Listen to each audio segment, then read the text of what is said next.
여성을 하나의 상품으로, 어떤 성적인 대상으로 거래 가능한 것으로 보는 어떤 사회적인 문화가 성매매로 인해서 여전히 남아있다고 생각을 해요.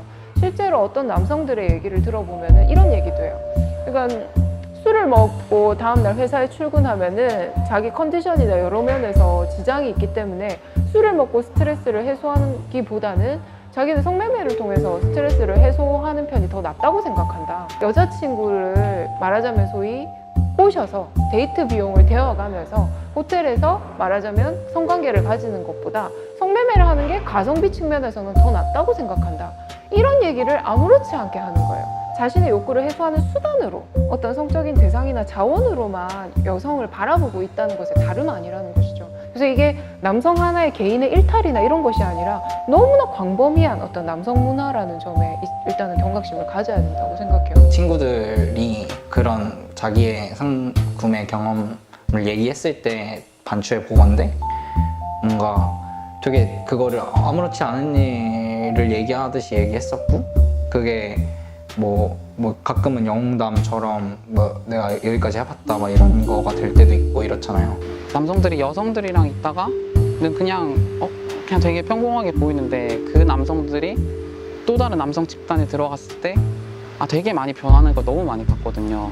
변한다고 해야 되나? 그러니까 그 무리 속에서 적응을 한다고 해야 되나?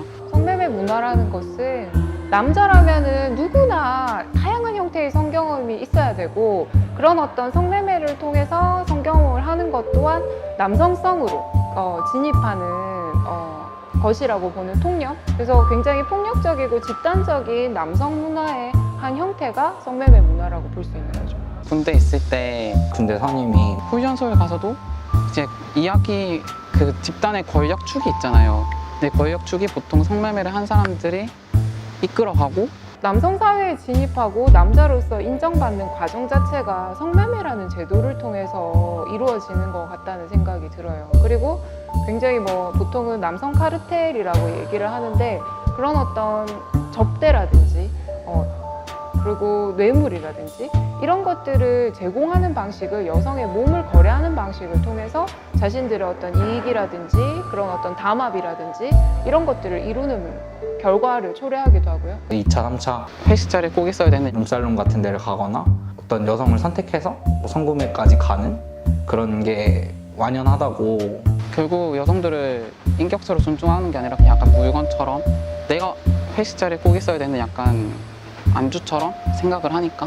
그런 식의 성매매 문화가 용인된다는 것은 여성을 그냥 육체로만 환원시키고 성적 대상으로만 환원시키는 것을, 그런 어떤 폭력적인 문화를 정당화시킨다는 점에서 굉장히 좀 심각한 사회 결과를 초래할 거라고 생각을 해요. 품평도 품평인데 얘기를 하다 보면 이제 점점 사람이 아니라 물건이 되는 거죠. 물건이 되고 트로피가 되고, 내가 옳다고 생각하는 거랑 어겨지는 일들을 많이 할 수밖에 없겠고, 그런 사회경제적인 생존을 위해서 그럴 수 있는 그렇게 되기 쉽잖아요.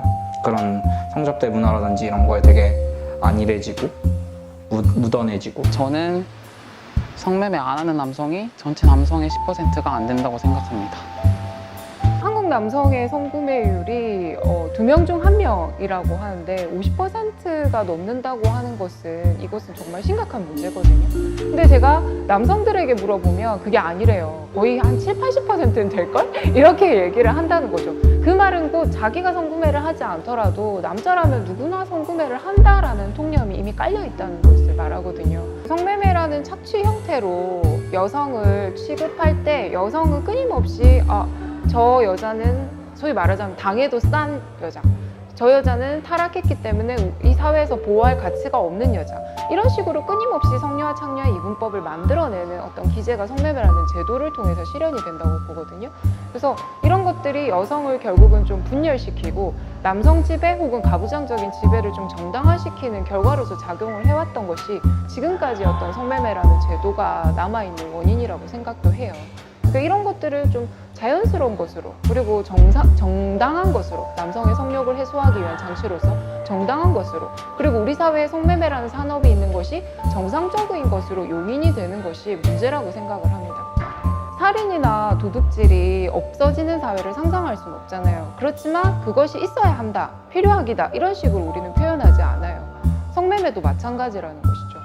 성매매가 완전히 없어지는 사회는 인류 사회에서 상상할 수 없겠지만 그것은 우리가 필요하기다라고 얘기를 해서 그것을 유지시키고 정상화시켜야 될 문제는 아니라는 것이죠.